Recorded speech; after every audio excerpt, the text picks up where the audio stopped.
Video സെഷനിലേക്ക് സ്വാഗതം. ഈ സെഷനിൽ നമ്മൾ നോക്കുന്നത് RSA അൽഗോരിതം എന്താണെന്നാണ് നമ്മൾ നോക്കാൻ പോകുന്നത്.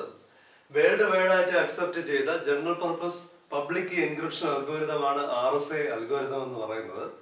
അപ്പോൾ RSA അൽഗോരിതം ഡെവലപ്പ് ചെയ്തത് 3 പേര് ചേർന്നാണ്.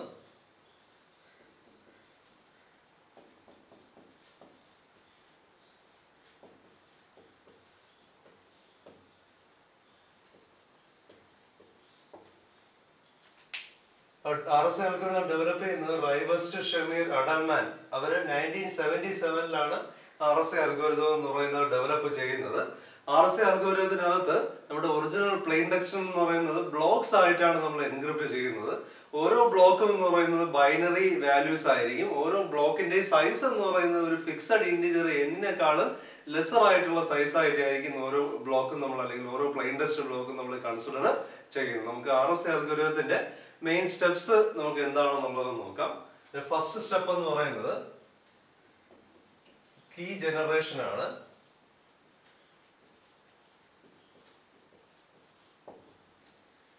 അതിനകത്ത് ആദ്യത്തെ സ്റ്റെപ്പ് 2 പ്രൈം നമ്പേഴ്സ് സെലക്ട് ചെയ്യുക.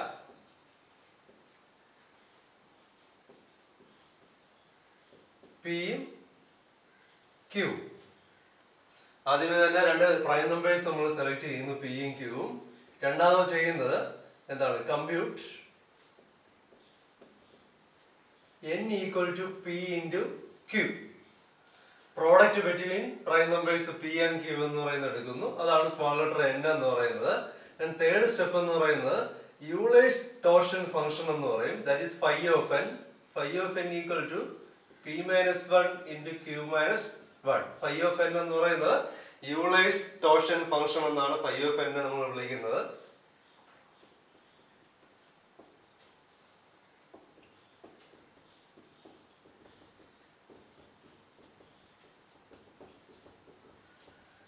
അതാണ് യൂളേഴ്സ് ടോർഷൻ function phi of n. then fourth step എന്ന് പറയുന്നത് കാൽക്കുലേറ്റ്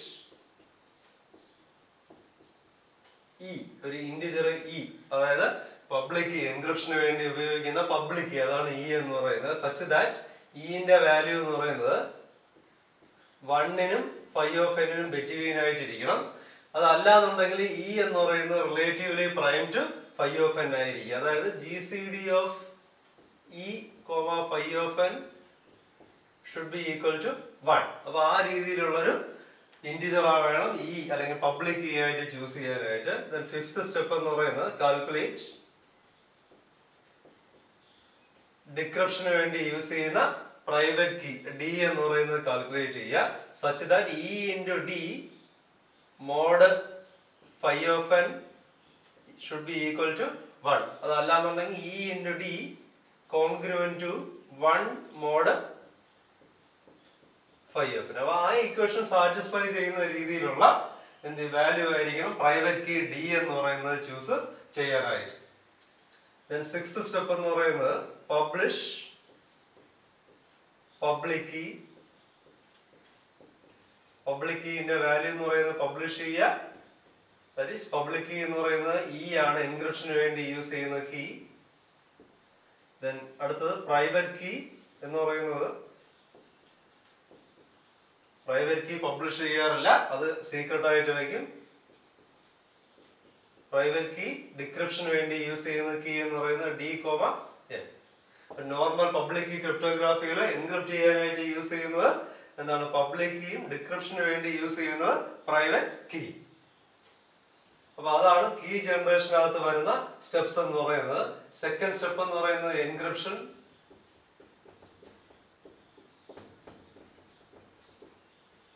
അപ്പൊ അവിടെ നമ്മൾ കൺസിഡർ ചെയ്യുന്നത് പ്ലെയിൻ ടെക്സ്റ്റ് ബ്ലോക്ക് എന്ന് പറയുന്നത്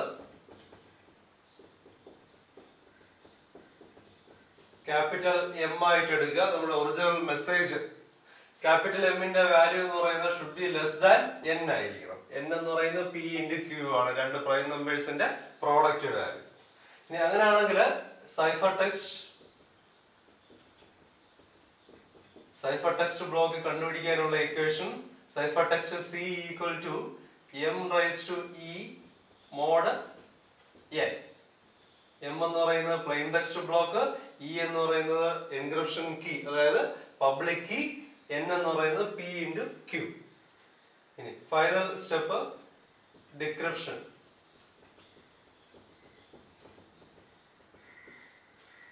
ഡിക്രിപ്റ്റ് ചെയ്യുമ്പോൾ പ്ലെയിൻ ടെക്സ്റ്റ് ബ്ലോക്ക് തിരിച്ചു കിട്ടും.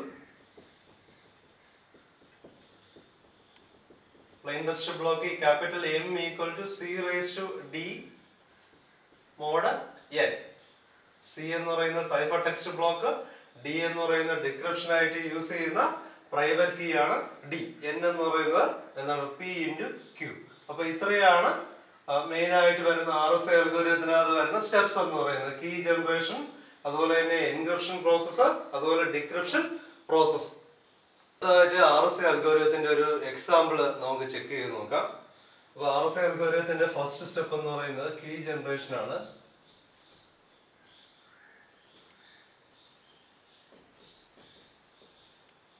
കീ ജനറേഷൻ, അതിനകത്ത് വരുന്ന ആദ്യത്തെ സ്റ്റെപ്പ് 2 പ്രൈം നമ്പേഴ്സ് ചൂസ് ചെയ്യുക എന്നുള്ളതാണ്, പിയും ക്യൂവും.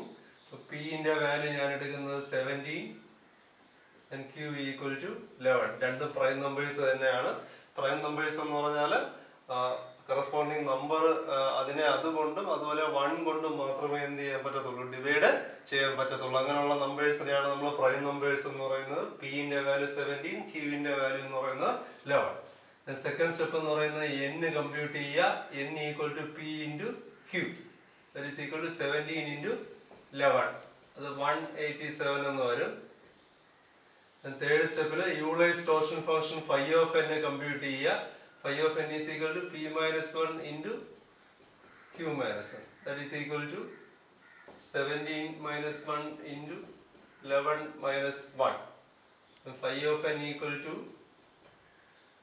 16 into 10, that is equal to 160. And fourth step, calculate public key E. ഇത് കാൽക്കുലേറ്റ് ചെയ്യുന്നത് എങ്ങനെയാണ്? ഇന്റെ വാല്യൂ എന്ന് പറയുന്നത് between 1 and phi of n ആയിരിക്കുക. and E should be relatively prime to phi of n, that is GCD of E, phi of n should be equal to 1. നമുക്കിവിടെ phi of n ന്റെ value കിട്ടിയത് ഒരു even number ആണ് 160. അപ്പോൾ ഒരു ചെറിയ ഒരു ഓഡ് വാല്യൂ അല്ലെങ്കിൽ 160 എന്ന് പറയുന്ന വാല്യൂ ഈ സെലക്ട് ചെയ്യാൻ പോകുന്ന ന്റെ വാല്യൂ എന്തായിരിക്കും? അത് തമ്മിലുള്ള GCD എന്ന് പറയുന്ന 1 ആയിരിക്കുക. അപ്പൊ ആ phi of n എന്ന് പറയുന്ന വാല്യൂവിനെ ഡിവൈഡ് ചെയ്യാൻ പറ്റാത്ത ഒരു വാല്യൂ ആയിരിക്കണം പബ്ലിക് E ആയിട്ട് ചൂസ് ചെയ്യാനായിട്ട്. എന്താണ്? E ഈക്വൽ ടു 7 ആയിട്ട് ഞാനിവിടെ ചൂസ് ചെയ്യുന്നു. അസംഷൻ മാത്രമാണ്. 160 എന്ന് പറയുന്ന വാല്യൂവും ഇയും തമ്മിൽ എന്താണ് കോമൺ ആയിട്ട് ഒരു ഫാക്ടേഴ്സും കാണാൻ പാടില്ല. അതാണ് അതിന്റെ GCD എന്ന് പറയുന്നത് ഈക്വൽ ടു 1 ആയിട്ട് ഇൻഡിക്കേറ്റ് ചെയ്തിരിക്കുന്നത്. ഇനി അഞ്ചാമത്തെ step calculate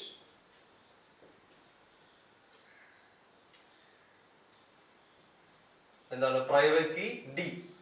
private key D കണ്ടുപിടിക്കുന്നത് E into D mod phi of n equal to 1. നമുക്കിവിടെ E കിട്ടിയത് 7 ആണ്. അപ്പൊ 7d mode phi of n എന്ന് പറയുന്നത് 160 ഈക്വൽ ടു 1. അപ്പൊ ഇതിൽ നിന്ന് d ന്റെ വാല്യൂ ഒബ്റ്റെയിൻ ചെയ്യുക. അത് എങ്ങനെ കാണുമെന്ന് പറഞ്ഞാല് മോഡ് 160 ആണ്. അപ്പൊ 0 മുതൽ 159 വരെയുള്ള വാല്യൂസ് എന്ത് ചെയ്യുക? ഈ ഡിന് സബ്സ്റ്റിറ്റ്യൂട്ട് ചെയ്ത് നോക്കുക. സബ്സ്റ്റിറ്റ്യൂട്ട് ചെയ്ത് നോക്കിയിട്ട് ഈ കണ്ടീഷൻ എപ്പോഴാണ് സാറ്റിസ്ഫൈ ചെയ്യുന്നതെന്ന് നോക്കുക. അപ്പൊ നമ്മൾ നോക്കുമ്പോൾ സെവറൽ ഇറ്ററേഷൻ പ്രോസസ് വഴി d ന്റെ വാല്യൂ 23 ആണെങ്കിൽ എന്താണ് ഈ ഒരു ഇക്വേഷൻ സാറ്റിസ്ഫൈ ചെയ്യുന്നതായിട്ട് കാണാൻ പറ്റും. അതായത് d വാല്യൂ 23 എന്ന് പറഞ്ഞാൽ 23 7d എന്ന് പറഞ്ഞാൽ 23 ഇൻറ്റു 7 എടുത്ത് നോക്കുക. 23 ഇൻറ്റു 7 അത് കിട്ടുന്നത് 161 ആണ് കിട്ടുന്നത്. അപ്പൊ 161 മോഡ് 160 7d കിട്ടിയത് 161 ആണ്. അപ്പൊ 161 മോഡ് 160 എത്ര വരുമെന്ന് നോക്കുക. അപ്പോൾ 161 മോഡ് 160 എന്ന് പറഞ്ഞാൽ 161നെ 160 കൊണ്ട് ഡിവൈഡ് ചെയ്തിട്ട് റിമൈൻഡർ എത്ര വരുമെന്ന് നോക്കുക. റിമൈൻഡർ 1 വന്നു കഴിഞ്ഞാൽ ഈ ഇക്വേഷൻ സാറ്റിസ്ഫൈഡ് ആവും. റിമൈൻഡർ 1 വരുന്നുണ്ട്. അപ്പൊ അതുകൊണ്ട് തന്നെ ഈ ഇക്വേഷൻ സാറ്റിസ്ഫൈ ചെയ്യുന്ന ഡിന്റെ കറസ്പോണ്ടിങ് വാല്യൂ എന്ന് പറയുന്നത് 23 ആയിരിക്കും. ഡിന്റെ വാല്യൂസ് നമ്മൾ കണ്ടുപിടിക്കാനായിട്ട് മോഡ് വന്നിരിക്കുന്ന വാല്യൂ ഏതാണോ 0 മുതൽ ആ മോഡ് വാല്യൂവിനേക്കാളും -1 ആയിട്ടുള്ള ഡിഫറെന്റ് വാല്യൂസ് ഡിന് സബ്സ്റ്റിറ്റ്യൂട്ട് ചെയ്ത് കൊടുക്കണം. എപ്പോഴാണ് ഈ ഒരു 7 into d വാല്യൂവിനെ 160 കൊണ്ട് ഡിവൈഡ് ചെയ്യുമ്പോൾ റിമൈൻഡർ 1 വരുന്നതെന്നുള്ളത് ചെക്ക് ചെയ്യുക. ആ കറസ്പോണ്ടിങ് വാല്യൂവിന് ഡിന്റെ വാല്യൂ ആയിട്ട് ചൂസ് ചെയ്യുക.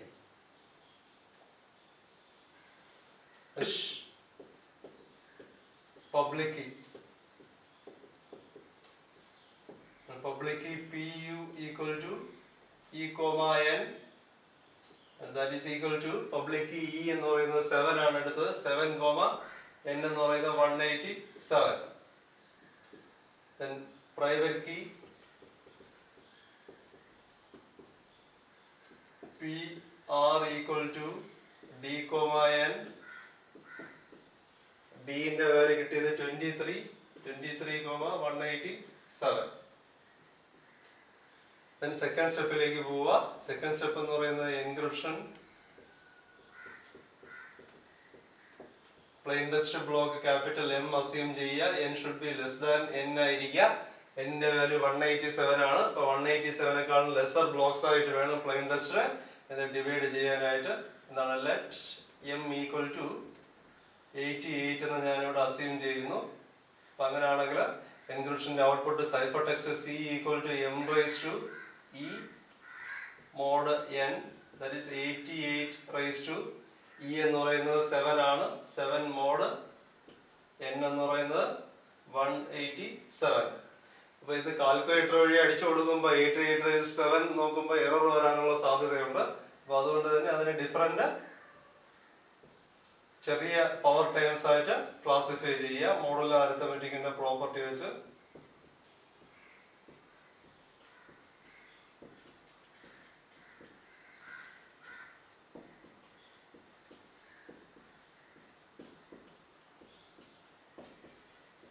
അപ്പോൾ 88/7 88/4 into 88/2 into 88/1 ആ പവർ വാല്യൂസ് എല്ലാം കൂടെ ആഡ് ചെയ്ത് നോക്കിയാൽ 7 വരുന്നതായിട്ട് കാണാം. ഈ രീതിയിൽ അതിനെ മോഡുലാർ അരിത്തമെറ്റിക്കിന്റെ പ്രോപ്പർട്ടി വെച്ച് നമുക്ക് സ്പ്ലിറ്റ് എഴുതാൻ പറ്റും. അപ്പോൾ ചെറിയ ചെറിയ വാല്യൂസ് ആയിരിക്കും കിട്ടുന്നത്.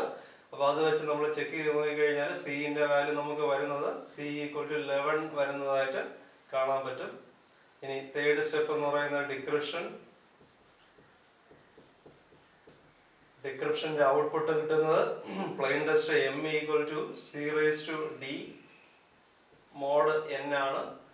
സൈഫർ ടെക്സ്റ്റ് എന്ന് പറയുന്നത് 11, C raised to D value private key എന്ന് പറയുന്നത് 23 ആണ്. മോഡ് N എന്ന് പറയുന്നത് 187. അപ്പോൾ അവിടെയും 11/23 ഒരു ലാർജർ വാല്യൂ ആയതുകൊണ്ട് അതിനെ എന്ത് ചെയ്യുക മോഡുലാർ അരിത്തമെറ്റിക്കിന്റെ പ്രോപ്പർട്ടി വെച്ചിട്ട് ഇൻഡിവിജ്വൽ ടൈംസ് ആയിട്ട് സ്പ്ലിറ്റ് ചെയ്യുക.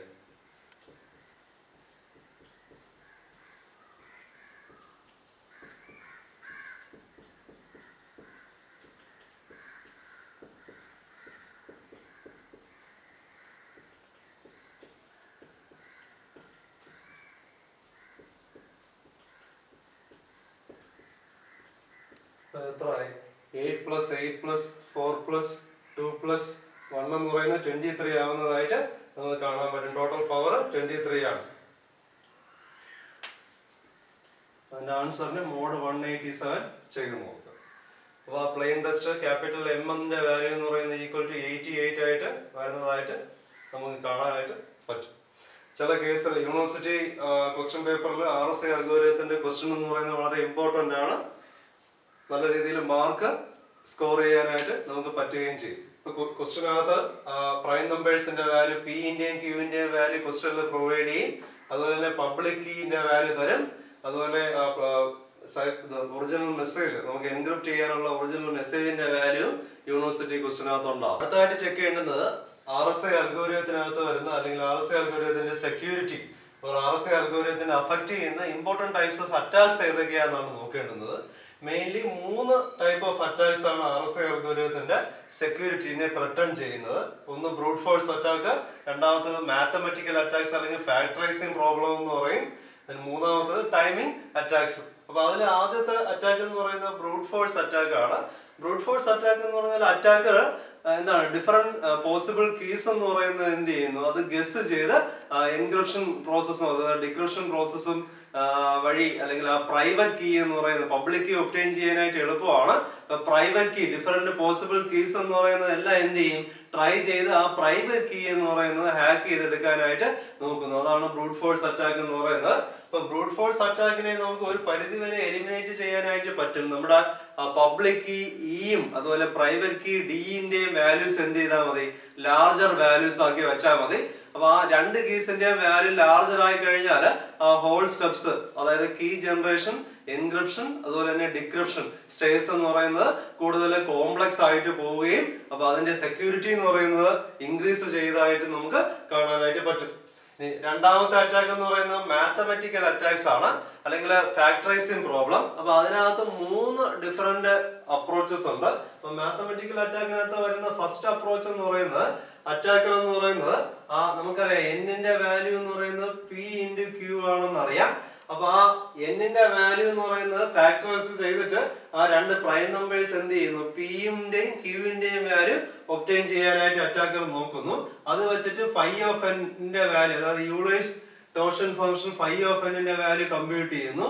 P minus 1 into q minus 1 ആണ്. പിയും ക്യൂവിന്റെയും വാല്യൂ ഡിറ്റർമിൻ ചെയ്താൽ യൂളേഴ്സ് ടോർഷൻ ഫംഗ്ഷൻ ഡിറ്റർമിൻ ചെയ്യാനായിട്ട് ഈസിയാണ്. അപ്പൊ അത് വെച്ചിട്ട് അയാൾ ഫൈ ഓഫ് എൻ കണ്ടുപിടിക്കുന്നു. ഫൈ ഓഫ് എന്നിന്റെ വാല്യൂ വെച്ചിട്ട് e into D mod phi of n equal to 1 എന്നുള്ളതാണ് കണ്ടീഷൻ. അപ്പൊ അത് വെച്ചിട്ട് ആ പ്രൈവറ്റ് കീ ഡിന്റെ വാല്യൂ എന്ത് ചെയ്യുന്നു, അറ്റാക്കർ എന്ന് പറയുന്നത് ഒബ്റ്റെയിൻ ചെയ്യുന്നു. അതാണ് മാത്തമാറ്റിക്കൽ അറ്റാക്കിനകത്ത് വരുന്ന ആദ്യത്തെ അപ്രോച്ച് എന്ന് പറയുന്നത്. സെക്കൻഡ് അപ്രോച്ച് എന്ന് പറഞ്ഞാൽ അറ്റാക്കർ എങ്ങനെ ഫാക്ടറൈസ് ചെയ്ത് പിയും ക്യൂവും കണ്ടുപിടിക്കുന്നതിന് പകരം എന്ത് ചെയ്യുന്നു, ഡയറക്റ്റ് ആയിട്ട് തന്നെ യൂളേഴ്സ് ടോർഷൻ ഫംഗ്ഷൻ ഫൈ ഓഫ് എന്നിന്റെ വാല്യൂ ഡിറ്റർമിൻ ചെയ്യാൻ നോക്കുന്നു. അത് വെച്ചിട്ട് എന്ത് ചെയ്യുന്നു, പ്രൈവറ്റ് കീ ഡിന്റെ വാല്യൂ അയാൾ ഡിറ്റർമിൻ ചെയ്യുന്നു. അതാണ് second type of mathematical attack. Third type of mathematical attack എന്ന് പറയുന്നത് എന്നിന്റെ വാല്യൂ ഫാക്ടറൈസ് ചെയ്യാതെയും ഫൈ ഓഫ് എന്നെ കണ്ടുപിടിക്കാതെ എന്ത് ചെയ്യുക, ഡയറക്റ്റ് ആയിട്ട് തന്നെ പ്രൈവറ്റ് കീ ഡി എന്ന് പറയുന്നത് ഡിറ്റർമിൻ ചെയ്യുക. അപ്പൊ ഇതാണ് ആ ഡിഫറെന്റ് ടൈപ്പ് ഓഫ് മാത്തമാറ്റിക്കൽ അറ്റാക്സിന്റെ അപ്രോച്ചസ് എന്ന് പറയുന്നത്. ഇനി തേർഡ് അല്ലെങ്കിൽ ലാസ്റ്റ് അറ്റാക്ക് എന്ന് പറയുന്നത് ടൈമിംഗ് അറ്റാക്സ് ആണ്. ഇവിടെ ഒരു ഇൻട്രൂഡർ അല്ലെങ്കിൽ അറ്റാക്കർ ചെയ്യുന്നത് ആ ഡിക്രിപ്ഷൻ അൽഗോരിതത്തിന് എടുക്കുന്ന ആ ടൈം എന്ന് പറയുന്നത് എന്ത് ചെയ്യും, അയാൾ നോട്ട് ചെയ്തിട്ട് അത് വെച്ചിട്ട് ആ പ്രൈവറ്റ് കീ ഡിന്റെ വാല്യൂ എന്ന് പറയുന്നത് അയാൾ ഡിറ്റർമിൻ ചെയ്യാനായിട്ട് നോക്കുന്നു, ആ ടൈം എന്ന് പറയുന്നത് നോക്കിയിട്ട്.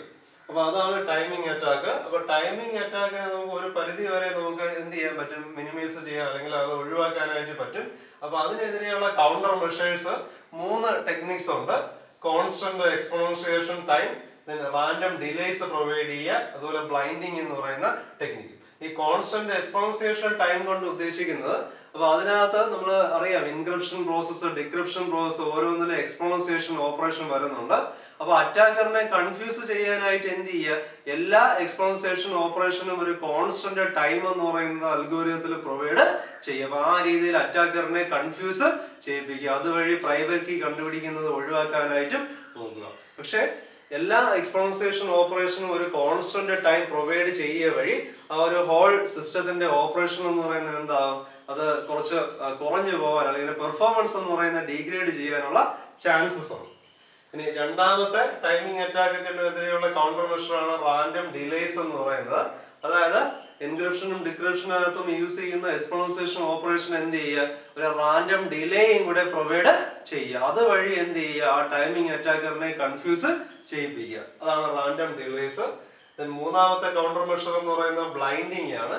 ബ്ലൈൻഡിങ് ഓപ്പറേറ്റർ എന്ന് പറയുന്നത് ആ അറ്റാക്കറിന് സൈഫർ ടെക്സ്റ്റ് ഒറിജിനൽ ബ്ലോക്ക് കിട്ടാതെ വരുന്ന രീതിയിൽ എന്ത് ചെയ്യുന്നു, ആ സൈഫർ ടെക്സ്റ്റ് ബ്ലോക്കിനെ ഒരു റാൻഡം നമ്പർ കൊണ്ട് നമ്മൾ എന്ത് ചെയ്യുന്നു, മൾട്ടിപ്ലൈ ചെയ്യുന്നു. ആ ഒരു ഡിക്രിപ്ഷൻ അൽഗോരിതത്തിലേക്ക് കൊടുക്കുന്നതിന് മുന്നേ തന്നെ എന്ത് ചെയ്യുന്നു, ഒറിജിനൽ സൈഫർ ടെക്സ്റ്റ് ബ്ലോക്ക് തിരിച്ചറിയാതിരിക്കാനായിട്ട് അതിനെ ഒരു റാൻഡം നമ്പർ കൊണ്ട് മൾട്ടിപ്ലൈ ചെയ്തിട്ടാണ് നമ്മൾ എന്ത് ചെയ്യുന്നത്, ഡിക്രിപ്ഷൻ പ്രോസസ്സ് എന്ന് പറയുന്നത് പെർഫോം ചെയ്യുന്നത്. അപ്പൊ ആ രീതിയിൽ ഡിക്രിപ്ഷൻ അൽഗോരിതം ചെയ്യാൻ എടുക്കുന്ന ടൈം എന്ന് പറയുന്നത് നമ്മൾ എന്ത് ചെയ്യുന്നു, ചേഞ്ച് ചെയ്യിപ്പിക്കുന്നു. അതുവഴി ആ അറ്റാക്കറിനെ, ടൈമിംഗ് അറ്റാക്കറിനെ നമ്മൾ കൺഫ്യൂസ് ചെയ്യിപ്പിക്കുകയും ചെയ്യുന്നു. ഇതാണ് different types of counter measures എന്ന് പറയുന്നത് ടൈമിംഗ് അറ്റാക്കിന് എതിരെയുള്ളത്.